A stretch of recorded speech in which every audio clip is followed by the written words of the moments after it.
52. Tell us where that is, just for the rest of our audience, so they know. District 52 covers the southern part of Craighead County. It covers almost all of Poinsett County except for Truman and Lepanto. Then it crosses over and goes into Jackson County, where it covers Amigan, Beattyville, Grubb, Swifton, and Tuckerman. Wow. Then it continues on west and goes over and covers the kind of the northern part of Independence County, Cord, and Charlotte. It actually, the district line starts at the Crittenden and Poinsett County line and actually ends north of Batesville on the other side of 167. So they tell me geographically it's probably the largest district in the state. It's 125 miles from one side to the other. Now, I'm glad you. That's a big district. It is a big district. Now, I recently ran into you, Dwight, and I understand that you were responsible for the peanut truck that got hit by a train. You were directly responsible because you were at the scene when I was at the scene. Well, and I was thinking the same thing, Paul. I remember pulling up to that station there, and I you can tell when people are in awe of something. And I told my wife, I said, "There's a celebrity somewhere. I just need to find out who it is." And she said, "Well, there's Paul." And I said, "Well, then that explains it." Okay. So so that explains it. So we're both. No, seriously though, that was a big deal. There was I don't think anyone was hurt, so that was very good. Thank goodness for that. But there was a big peanut truck that was crossing a railroad track, and it got stuck or something. I'm not really sure, but the train came and the trailer was and there were peanuts everywhere. And you're right. It was at this gas station. I was filling up, and Porsche is just a little community, right outside of Black Rock, and there is, everybody's looking and everybody's saying it sounded like, I didn't actually see it happen. I just saw the aftermath. But apparently they said it was extremely loud. I can imagine. When it went on. But I saw you there and I just figured that you had to be responsible.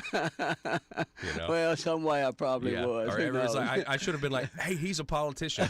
He'll fix this. Yeah, he'll fix this or blame him. Yeah, exactly. It's his fault. One of the two. He had something to do with it. He's a Republican. No, hey. So just real quick on that, nationally, you ever see the country as divided as it seems to be right now? No, I haven't, and and we've got so many issues facing us. I know you've got a guest coming on right after me that's going to speak Congressman directly. Bruce Westerman. He's going to speak directly to the issues at the national level, and.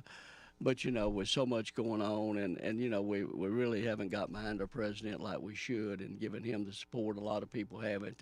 And he needs that, and we need that as a country to move forward. But, it is divided at this point.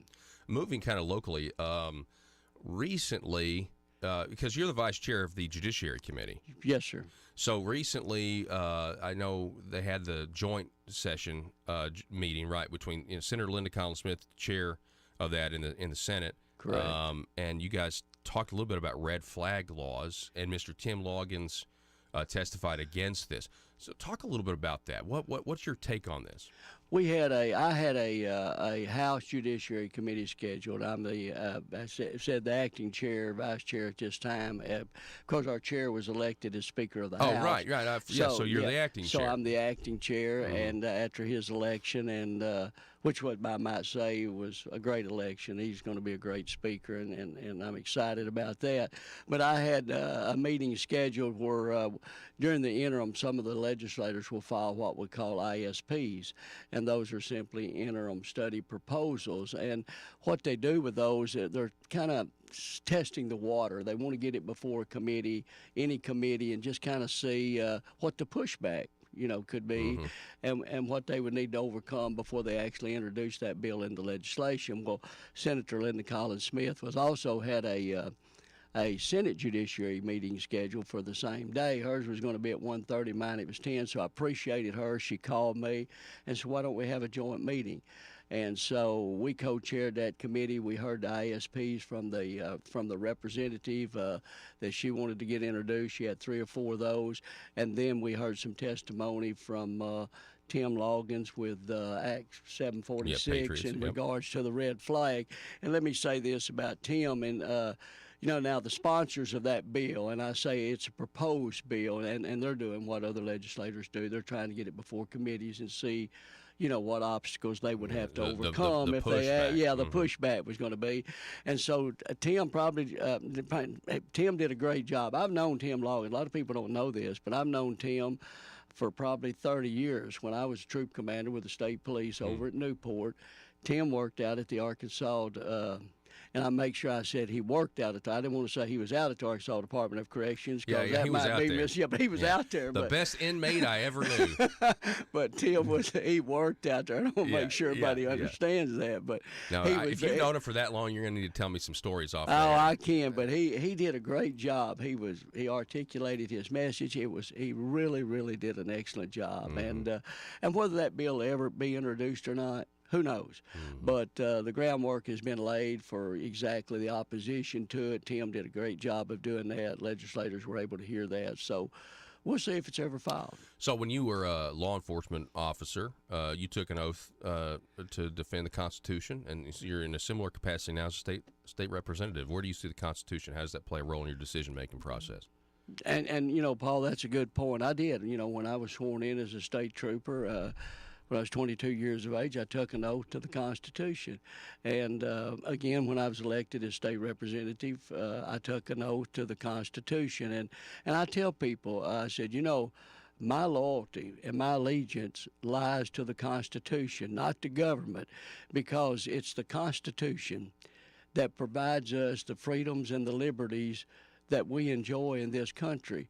But the only way that Constitution can continue to provide those freedoms and liberties is we have to always be willing to stand and protect the Constitution when it's threatened. And I see that as my role. It was my role as a law enforcement agency, as a state trooper, and I see it as my role as a state representative to make sure that the rights that we have that are provided to us through that Constitution are not trampled upon. Yeah.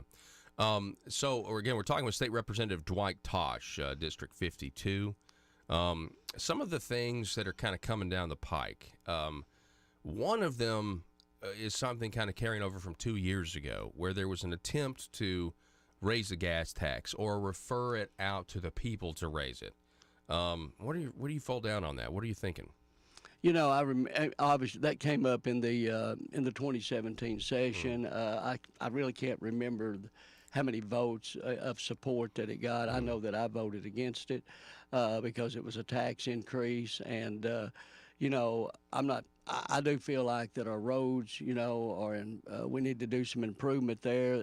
There needs to be money generated for that, but raising taxes is not the way to do that, and so I'm opposed to that. And we need to find those revenue streams to help with our infrastructure, and I understand that, but a gas tax to me is not the answer. Yeah, well, and I think that's music to the taxpayers' ears. That's really good stuff. So you've been to the Deer Woods. Yes, I have. And so have you. I have. That's what you told me at Porsche that day. I did. I was on my way to pick up the deer I killed. Okay. Processor. The 2 deer that I had killed. Oh, 2. Okay. 2 of them. So how many deer have you killed, Dwight? Well, I've killed 1, but let's talk about. Well, I've killed 1 deer. I see where this is going. I see where this is going. Let's talk about the deer that we killed. Okay. Now you've killed, I'm sure, is a big monstrous buck. Is that correct, Paul?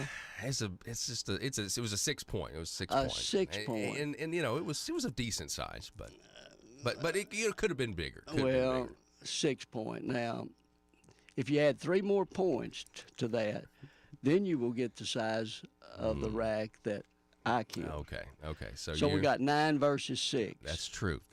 And that 9 is greater than 6. It is. So how did you do it during this last opening modern gun? Modern gun did it opening weekend. My grandson actually had killed a really nice 8 point. Had a good spread on it. It was a big deer. He killed it on Saturday afternoon, and then I killed mine after the next day after he had gotten his. Wow. Congratulations on that 9 point. That's nice. I'm ready to get back to deer woods. Yeah. I just hadn't had time. I've been busy. We're going to Nashville, Tennessee tonight to watch my grandson there play in the 3rd round of the playoffs. He's a senior, and trying to get him to the state championship. So if they win tonight, they're going to the state championship. 2 weeks. In 2 weeks they're playing the state, and if they lose, then his senior career is over with. And of course, we've been to Nashville, Tennessee a lot this year. Yeah, I bet. I mean, senior year football. You bet. Granddad's got to be at that game. Got to be there. We got to be there to cheer them. You can't get those times back. Mm-hmm. You know, those are times that you'll never be able to recapture, and we just don't want to miss them. Yeah. What are your thoughts on anything else? I mean, coming up, if you anything that you're working on, or just you just feel free to share that with us. Coming up in January, it's going to be moving pretty fast. The session starts the the second Monday in January. It'd be actually, the date is January the 14th, and normally it runs for about 90 days. It'll be fast and furious in the 2017 election. In the 2017 general session. People don't. I never realized just how fast a pace it was. But there was, as 135 legislators, 35 in the Senate and 100 on the House end. But between the 135, there was actually 2,200 bills that were introduced and filed that you had to vet, go through before committees and look at.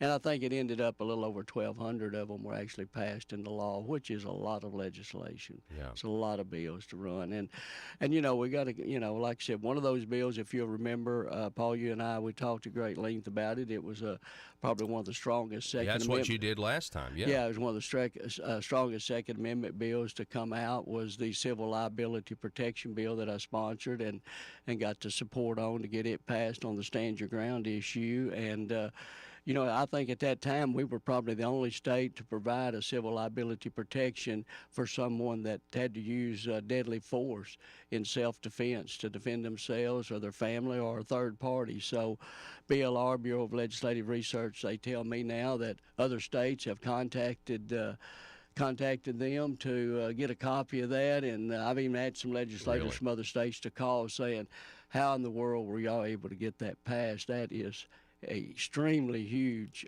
Second Amendment stand. So it was an added protection, essentially saying, listen, if you have to use your weapon to defend yourself and you take a life, that what does it increase the burden?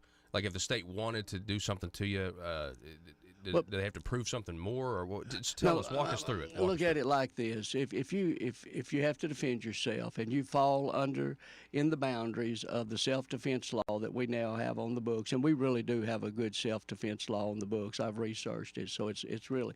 But if you're within that guidelines, even though you know that they look at it, they said, hey, he was within the self-defense law, no criminal charges are filed against you for the use of the deadly force in the self-defense. Most of the time, if you'll think back, and history has shown us that most of the time, even though you're cleared of any criminal charges, the family of the person that you had to defend yourself, then you have a civil issue. And what you see happen is you see an individual that was simply doing the right thing, defending himself, his family, or even a third person. And then he ends up having to defend himself in a civil court. I understand. And what happens, Paul, he may spend everything he's ever saved. Thousands and thousands of dollars to do what? To defend himself from doing the right thing, protecting himself and his family or a third person. And I just saw that was a problem with that. So we were able to pass the Civil Liability Protection Act connected to the Stand Your Ground, and I think it's huge, and hopefully it'll protect somebody. It is huge. That is huge, and thank you for making that clear in my mind. Yes, sir. That it's a civil protection. It is. That's really, really good. Well, State Representative Dwight Tosh, it's always a pleasure to have you on. It's always great being here with you. Yeah. Well, we'll do it again soon, we will. I'm sure we're going to be talking again, just because the session, like you said, it moves so fast. It and does. Who knows what's going to come down the pike? So I appreciate it. Good luck in the deer woods. Same to you. Okay. All right. But two is greater than one, though. 9 is greater than 6, but 2 is greater than 1. I'm just going to. Okay, I won't argue with that. Okay. All right. We got to go, folks. Back in just a moment. Paul. Yes, sir.